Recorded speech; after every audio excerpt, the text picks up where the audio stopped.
should statements. Let's reframe the way you think. So one of my favorite expressions that I say in therapy that I'm sure my clients are sick of me saying is stop shoulding yourself.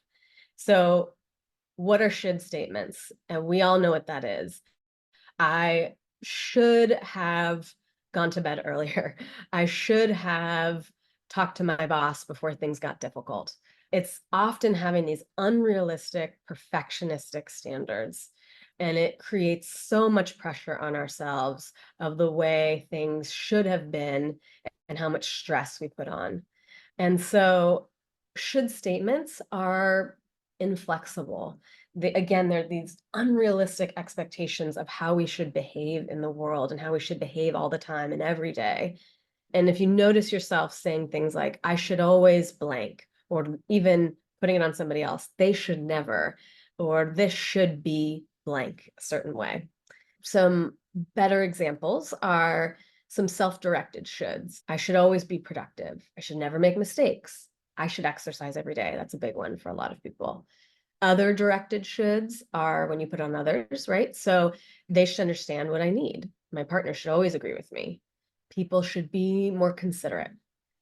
And then there's the situational shoulds. Life should just be easier, or things should always go according to how I expected them to be, those types of things.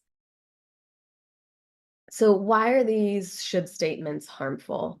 They create a lot of anxiety, these idealized standards, they create frustration, guilt, whether that's internalized or you're putting it on others. It leads to self-criticism, harsh either self-judgment or judgment towards others. It's just these unrealistic standards that we place on ourselves and others. So what you want to do is you want to recognize when these should statements come up. So this is an easy one, right? Literally anytime you hear yourself in your mind or out loud say should, boom, you're already doing it. So it's easier than some of the other cognitive distortions that are a little bit more nuanced or complicated. And notice, is it inward focused? Is it outward focused? Or is it more of a situational should? And then notice also the emotional and physical signs that come up, how you're feeling irritation or disappointment or guilt or shame or any of those things. So then you want to reframe should statements. So you're going to want to replace should with more flexible language, language that's more flexible and compassionate and aligned with reality. So example would be, instead of I should be more productive, or try, I'd like to be more productive today, but it's okay. I think I need a little bit of rest. You're replacing with realistic phrases. It would be helpful if, or I'd prefer if. And lastly, another example might be, they should always agree with me. And how you want to reframe that is, it'd be nice if you're on the same page, but it's okay. We have different opinions. And as you're doing that, you're wanting to have self-compassion the whole way through. And you also want to challenge the validity of these shoulds. I think that's a really helpful way to start to break this cycle of doing it and to dive deeper into what's going on and gain insight. So why do I feel I should do this? And often that comes from cultural expectations or family dynamics or our own pressures we put on ourselves or insecurities, all those things. Another way to challenge is asking yourself, is this expectation reasonable, or am I setting myself up for failure? I say that to a lot of people around the working out every day. Sure, some people do that. Some, I think it's pretty small.